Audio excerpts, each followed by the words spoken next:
Hello students, good morning. आज का हमारा टॉपिक है 12th हिंदी मीडियम, विद्युत द्विध्रुव और विद्युत द्विध्रुव आघूर्ण।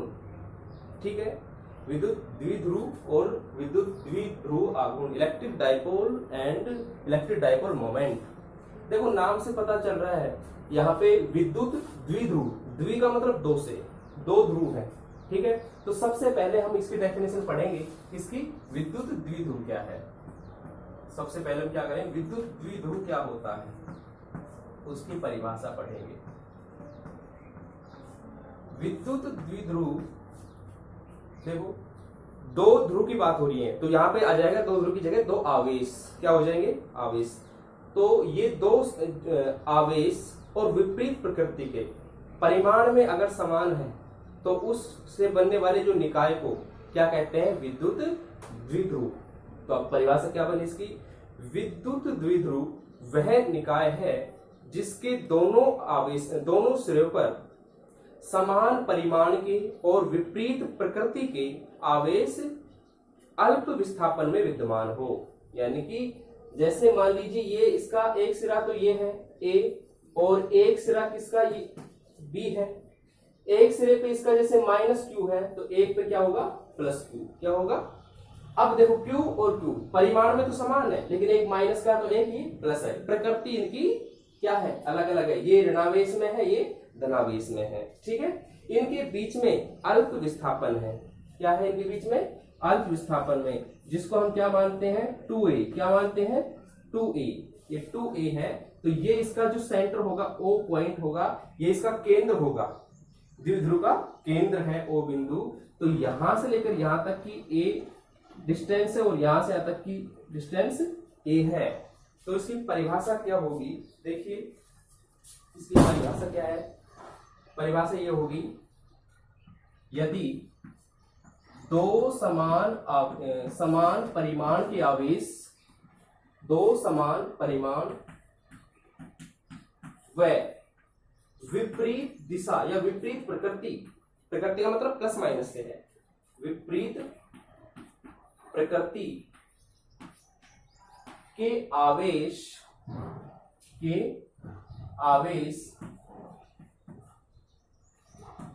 परस्पर अल्प विस्थापन में, अल्प विस्थापन का मतलब क्या है? कम जो डिस्टेंस है, अल्प विस्थापन में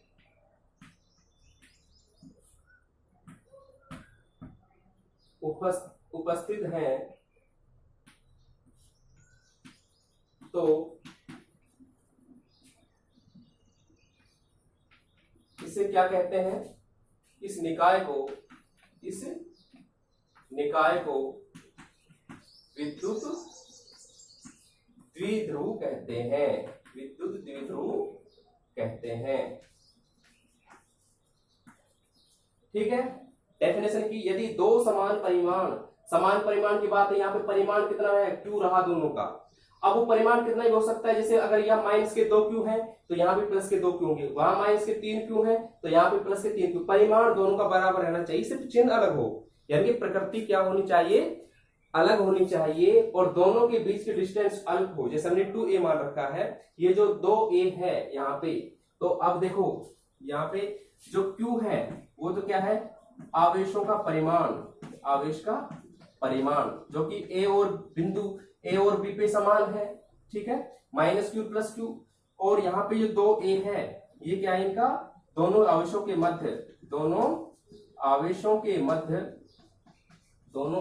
के मध्य विस्थापन, जो जिसका मान बहुत ही अल्प होता है, जिसका मान बहुत कम होता है। ठीक है, तो ये है।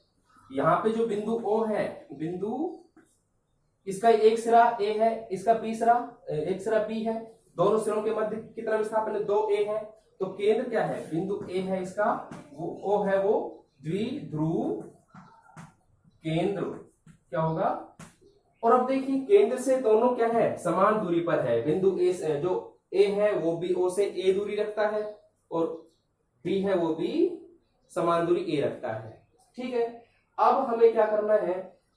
ये तो है द्विध्रुव, यानी कि द्विध्रुव का मतलब है दो ध्रुव।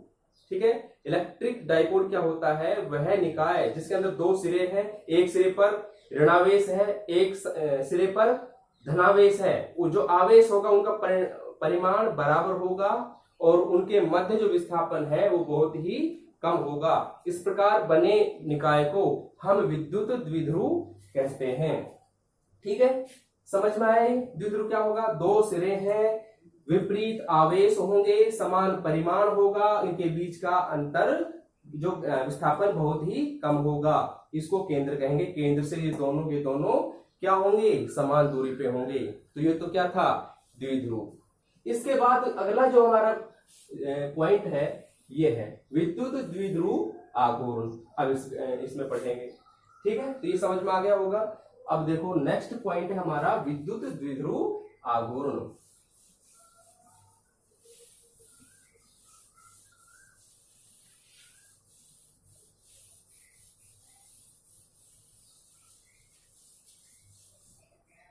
विद्युत द्विध्रुव आघूर्ण, इसको हम शॉर्ट में द्विध्रुव आघूर्ण भी बोलते हैं। ठीक है, इसको विद्युत द्विध्रुव आघूर्ण को क्या बोलते हैं, द्विध्रुव आघूर्ण भी बोलते हैं। इनको स्पेशल लिखते हैं dipole moment. Dipole moment, dipole moment क्या होता है, जैसे अभी मैंने बताया कि दो विपरीत प्रकृति के और समान परिमाण के जो आवेश हैं उनके मध्य क्या है, अल्प विस्थापन है। ठीक है, तो द्विध्रुव आघूर्ण क्या होगा, द्विध्रुव आघूर्ण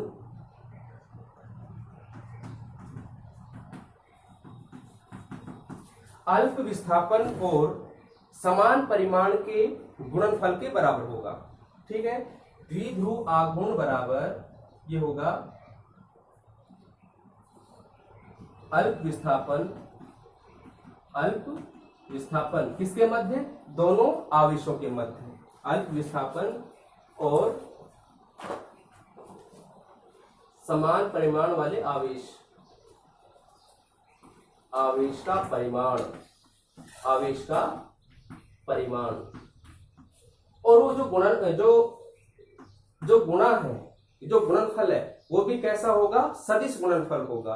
क्योंकि विद्युत द्विध्रुव आघूर्ण है वो एक सदिश राशि है, तो अल्प विस्थापन व आवेश का परिमाण का सदिश गुणनफल क्या होता है, ये सदिश गुणनफल।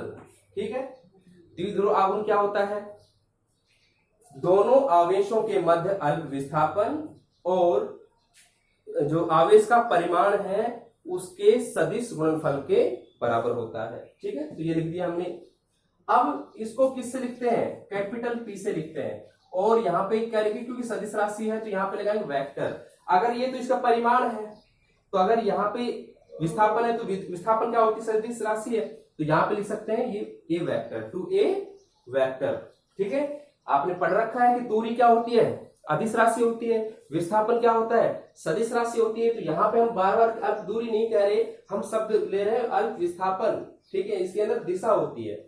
तो अब इसका जो प्रोडक्ट होगा वो कितना होगा, 2a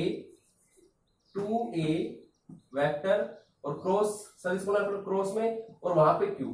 अब देखिए ये तो एक कांस्टेंट की तरह है, मतलब ये आपकी क्या है, अदिश राशि है। सदिश तो ये है, सदिश का गुणा अगर अदिश से करेंगे तो ये अब इसमें वेक्टर नहीं लगा सकते, यहाँ पे एक वेक्टर नहीं लगा सकते, तो इसका जो मान आएगा वो आएगा q इंटू में 2a वेक्टर। ये मान आएगा, इसका मान कितना आएगा, q इंटू 2a। या लिख सकते हैं यहाँ पे 2qa वेक्टर। ये आपकी इक्वेशन फर्स्ट आ गई, जिसका ये किसका मान है, ये विद्युत द्विध्रुव आघूर्ण का मान है। समझ में आया, 2a वेक्टर का मल्टीप्लाई कर दिया किससे, q से। अगर यहाँ पे ये b वेक्टर होता तो इसका जो फॉर्मूला होता है a क्रॉस b वेक्टर, पढ़ रखा आपने, a क्रॉस b वेक्टर। उस तरीके से हम इसका फॉर्मूला सोल्व करते, ए बी साइन थीटा नीटा कैप। लेकिन दूसरी वाली जो q है वो तो एक अदिश राशि है, तो ये इस तरीके से हो गया जैसे a वेक्टर का गुणा अगर 5 से करें, कोई मैथमेटिकल वैल्यू केवल को, यहाँ पे क्या है गणितीय मान है तो उसका मान क्या लिख देते 5 a वेक्टर। उसी तरीके से ये आगे आ जाता है, q आगे आ जाता है। ठीक है, तो अब ये जो मान है 2a वेक्टर ये हो गया। अब यह एक सदिश राशि होती है, ये क्या होती है, जो विद्युत द्विध्रुव जो होता है ये पी वेक्टर है, तो यह क्या, जब भी वेक्टर लगाया तो ये कैसी राशि है, यह एक सदिश राशि है, सदिश राशि है। अब उसके बाद देखिए हम क्या निकालेंगे, इसके मात्रक के बारे में पढ़ेंगे, ठीक है। विमा निकालेंगे, क्या इकाई होगी, क्या इसकी डायमेंशन होगी। परिभाषा हमने पढ़ी, परिभाषा क्या है, विद्युत द्विध्रुव आघूर्ण होता है जो दोनों समान परिमाण के आवेशों के मध्य अल्प विस्थापन और उनके परिमाण के सदिश गुणनफल के बराबर होता है। तो अब देखिए पढ़ेंगे मात्रक, क्या पढ़ेंगे का, मात्रक। मात्रक की बात करें तो फॉर्मूला क्या होता है भाई, देखो P वेक्टर है वो किसके बराबर आया, 2Q A वेक्टर के। तो यहाँ पे ये तो दो है, वो क्या है, कांस्टेंट है। Q किससे मेजर करेंगे हम, M के इस पद्धति में कूलाम से। तो ये हो गया यहाँ पे, और ये क्या है, विस्थापन, विस्थापन और दूरी का मात्रक तो मीटर ही रहेगा। तो ये हो गया आपका कूलाम गुणा किसका, मीटर का, कूलाम मीटर का। तो इसका जो मात्रक होगा वो क्या होगा, कूलाम मीटर, ठीक है। अब क्या निकालेंगे, इसकी विमा निकालेंगे, क्या निकालेंगे, विमा। तो विमा देखिए, ये तो मात्रक हो गया, और इधर देखिए विमा, डायमेंशन, ठीक है। ये हो गया मात्रक, इकाई, इकाई कह सकते हैं या यूनिट, ठीक है। डायमेंशन क्या होगी, वो भी फॉर्मूले से बनाएंगे। तो यहाँ पे देखो P वेक्टर है वो किसके बराबर, 2QA वेक्टर। डायमेंशन की बात करें तो ये हो जाएगा, फिक्स है, दो तो 2 है वो विमाहीन है, डायमेंशन लेस है। ये किसका, यहाँ पे जो आवेश होता है वो क्या होता है, धारा गुना समय, विद्युत धारा गुना समय। तो इसका जो होगा मात्रक क्या होगा, एम्पियर का, यहाँ पे विद्युत धारा का एम्पियर, और टाइम का क्या होगा, यहाँ पे सेकंड होगा मात्रक, तो ठीक है। लेकिन यहाँ पे डायमेंशन की बात करें तो ये आ जाएगा डायमेंशन में 80, ठीक है। तो जो आवेश की जो विमा होगी वो कितना होगा, एम्पियर, और ये टाइम Q बराबर IT से, और गुणा में यहाँ पे M0 L0, और यहाँ पे किसका, ये यहाँ पे कितना हो जाएगा, क्योंकि ये विस्थापन है तो M की 1, और ये दोनों क्या हो जाएंगे 0। विस्थापन का यहाँ पे लिख दिया, ठीक है। तो ये क्या कर दिया, यहाँ पे ML T1 और A1, ये किसकी विमा है, ये विमा किसकी है, आवेश की। किसकी विमा है, ये आवेश की। और ये विमा किसकी है, ये विमा इसकी है, और ये विमा आवेश की है। M0 L0 T की 1, और यहाँ पे केवल मीटर है और 0। तो जो विमा बनी कितनी होगी, वो M की यहाँ पे 0 और ये 1 ऐड हो गए दोनों, M0, और यहाँ पे क्या है, L की कितनी होगी 0, T कितनी है, यहाँ पे ये 1 है, यहाँ पे 0 है, तो T की 1 होगी और A की 1 होगी। तो ये क्या है, इसकी डायमेंशन होगी। ये क्या होगी, इसकी डायमेंशन। M0 L की यहाँ पे क्या होगा, ये लेंथ होगी, सॉरी, यहाँ पे ये लेंथ है, ठीक है। ये मीटर ये है, लेंथ ये M0 और L1, ठीक है। यहाँ पे क्या होगा, ये विस्थापन है तो यहाँ पे लेंथ है, ठीक है। और यहाँ पे क्या है, ये केवल आवेश है, तो आवेश के अंदर ये हो जाएगा, तो ये हो जाएगा L1, ये क्या आ जाएगा यहाँ पे L1, ठीक है। तो ये इसकी विमा होगी। विमा क्या होगी, M0 L1 T की 1 और A की 1। तो ये था विद्युत द्विध्रुव और विद्युत द्विध्रुव आघूर्ण, ठीक है। विद्युत द्विध्रुव आघूर्ण कैसी राशि है, कैसी राशि है, सदिश राशि है, ठीक है। क्यों, क्योंकि सदिश में यहाँ पे अदिश क्यों नहीं बना, ये इसके वजह से, क्योंकि विस्थापन कैसा है, सदिश, सॉरी, सदिश का गुणा किससे करेंगे, अदिश से। सदिश गुणा अदिश करेंगे तो कैसी राशि प्राप्त होगी, कैसी राशि प्राप्त होगी, सदिश राशि। इसलिए सदिश राशि है। इसका मात्रक ये होगा किस पद्धति में, एमकेएस पद्धति में होगा। किस पद्धति में होगा, एमकेएस पद्धति में होगा। विमा इसकी ये बनेगी, ठीक है।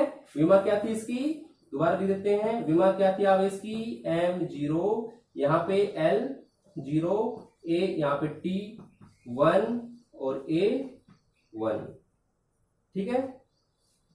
तो दोनों मल्टीप्लाई होके यहाँ पे तो Q की विमा और यहाँ पे A वेक्टर की विमा, दोनों की विमा मल्टीप्लाई होकर के इनकी घातांक इनके जुड़ जाते हैं और विमा हमें ये प्राप्त होती है। इसके बाद देखो न्यूमेरिकल भी आएंगे। न्यूमेरिकल क्या है आपका, जैसे तो A वेक्टर का मान दे दिया गया होगा और Q का मान दे दिया गया होगा, तो उससे हम क्या निकाल सकते हैं, द्विध्रुव आघूर्ण। क्योंकि यहाँ पे प्लस माइनस आएगा, प्लस माइनस क्यों आएगा, इसके अंदर दिशा दी गई होगी, उसके अंदर दिशा दी गई होगी, तो उससे हम क्या निकाल सकते हैं, विद्युत द्विध्रुव आघूर्ण निकाल सकते हैं, ठीक है। अब देखो इसी बेस पे हम एक न्यूमेरिकल करते हैं, ठीक है। क्या करते हैं, एक न्यूमेरिकल।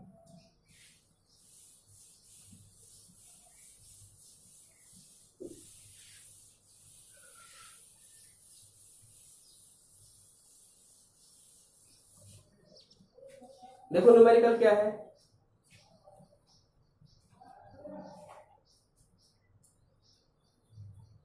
यदि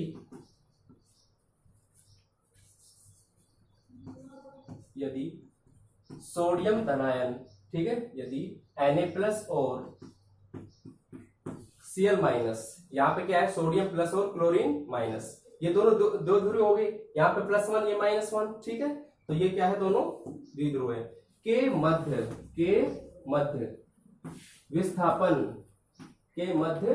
विस्थापन कितना दे रखा है, इसमें दे रखा है 1.28 एंगस्ट्रम है, ठीक है, एंगस्ट्रम है। तो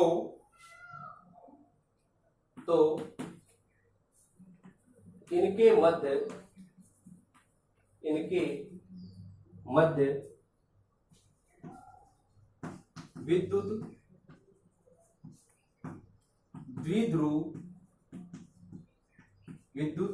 द्विध्रुव आघूर्ण का मान ज्ञात कीजिए, आघूर्ण का मान ज्ञात कीजिए, ये क्वेश्चन है। अब देखो केवल क्या दे रखा है, सिर्फ और सिर्फ हमारे पास क्या दे रखा है, इसके अंदर सिर्फ विस्थापन दे रखा है और हमें निकालना क्या है, P का मान निकालना है, इसका मान निकालना है, P का मान। तो देखो कैसे सोल्व करेंगे, देखो भाई ये है पॉइंट A, ये क्या है, इसमें पॉइंट A, ये क्या है, पॉइंट B। बेटे यहाँ पे है Na+, जैसे मैं लिख रहा था ना, यहाँ पे Q माइनस क्यों लिख रखा Q प्लस, तो एंटी साइड कोई हो सकते हैं, यहाँ माइनस हो सकता है, यहाँ प्लस हो सकता है, यहाँ प्लस है, यहाँ माइनस भी मान सकते हैं, ठीक है। अगर यहाँ प्लस है तो यहाँ पे क्या होगा, माइनस, ठीक है। तो आप देख, ये दे रखा था। अब Q का जो मान है, तो यहाँ पे तो क्या है, +1, कितना है यहाँ पे, +1। आप पढ़ते हैं ना, संयोजकता पढ़ते हैं, कितने आयन हैं इस पे केमिस्ट्री पढ़ते हैं, तो यहाँ पे क्या है, +1 है आवेश, कितना है, +1, और यहाँ पे कितना है, -1, और प्लस का मतलब क्या है, यहाँ पे एक इलेक्ट्रॉन हो गया एक तरह से, एक आवेश का मान, यहाँ पे माइनस, ठीक है, सिर्फ और सिर्फ। तो अब देखो इनके जो मध्य की जो दूरी है वो कितनी है, 1.28 एंगस्ट्रम, ठीक है। अब देखो ये दिया गया क्या था, दिया गया है 2a का मान, 2a का मान कितना है, क्योंकि अधिस में इसका सिर्फ परिमाण ज्ञात करना है, तो परिमाण लिख रहा हूं केवल, इसमें दिशा कर दें तो वेक्टर लूंगा। परिमाण क्या दे रखा है, 1.28 एंगस्ट्रम। एंगस्ट्रम क्या होता है, 1.2 इंटू 10⁻⁻10 मीटर। एंगस्ट्रम का मान कितना होता है, 10⁻⁻10 मीटर, ये होता है। क्योंकि हमें सभी को चेंज करके किस में करना है, एमकेएस पद्धति में, तो ये तो विस्थापन का मान निकाल लिया, ठीक है। अब यहाँ पे +1 और -1, मैंने कहा था कि जो परिमाण रहेगा, क्या रहेगा, परिमाण वो दोनों का बराबर रहेगा, सिर्फ दिशा अलग रहेगी, अब प्रकृति अलग रहेगी, प्लस का है, यहाँ पे माइनस का है, तो ये +1 है, तो वो 1 का जो मान होगा, जैसे 1 इलेक्ट्रॉन पे कितना आवेश होता है, 1 इलेक्ट्रॉन पे जो आवेश होता है यहाँ पे +1, तो ये हो जाएगा 1.6 10⁻⁻19 कूलम, ठीक है। ये तो क्या था, मीटर, और ये क्या था, कूलम, ठीक है भाई, ये होता है।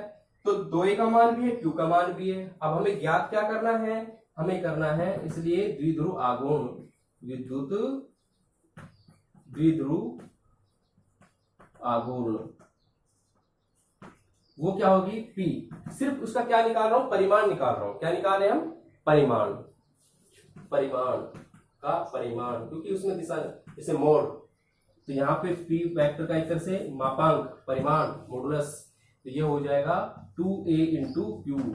2a का मान कितना है, 1.28 10⁻⁻⁻ का कितना 10, ये तो कितना होगा, मीटर में हो गया। और इसका q का मान कितना है, 1.6 10⁻⁻19, ये कितना है, ये मीटर में है और ये कूलम में है। तो जब इनको हल करेंगे तो घातांक देखो 10 की ऐड हो जाएंगे, तो इन दोनों को आपस में गुणा करेंगे ना, 1.28 का गुणा किससे करेंगे, 1.6 से करेंगे, और 10 की जो घातांक है यहाँ माइनस के 10 माइनस के 19 दोनों ऐड होकर कितना बन जाएगा, माइनस के 29। और इन दोनों राशियों को अगर गुणा करते हैं तो ये जो वैल्यू आती है वो आती है 2.048, ये आती वैल्यू, और ये है 10⁻⁻29। इसका मात्रक क्या होगा, मात्रक अभी पढ़ा हमने, देखो ये तो किसमें था, मीटर में, ये किसमें था, कूलम में, तो इसका मात्रक क्या बन जाएगा, कूलम मीटर, कूलम मीटर, ये इसका मात्रक बन जाएगा। ठीक है, कूलम मीटर ये इसका मात्रक है, तो ये आंसर है। ठीक है, तो विद्युत द्विध्रुव आघूर्ण क्या होता है, दोबारा सुनिए, विद्युत द्विध्रुव बता दिया हमने, दो ध्रुव, दो सिरे, एक सिरे पर कोई प्लस या धनावेश है, एक पे ऋणावेश है, उनका परिमाण बराबर रहेगा, सिर्फ प्रकृति विपरीत रहेगी। ठीक है, उनके मध्य बहुत ही कम विस्थापन रहेगा, तो ऐसे निकाय को हम क्या कहते हैं, डाइपोल, विद्युत द्विध्रुव, यानी कि दो ध्रुव है। ठीक है, फिर हमने क्या किया, विद्युत द्विध्रुव आघूर्ण का मान निकाला, तो जो विस्थापन था उसका गुणा उसका परिमाण से कर दिया गया, तो क्या होगा, उसका विद्युत द्विध्रुव आघूर्ण का परिमाण आ जाता है, और सदिश गुणनफल कर देते हैं तो उसका सदिश रूप आ जाता है। ठीक है, तो ये न्यूमेरिकल कर दिया, उम्मीद करते हैं आपको समझ में आया होगा। कोई भी आपको प्रॉब्लम है तो कमेंट बॉक्स में आप लिखें। Thank you.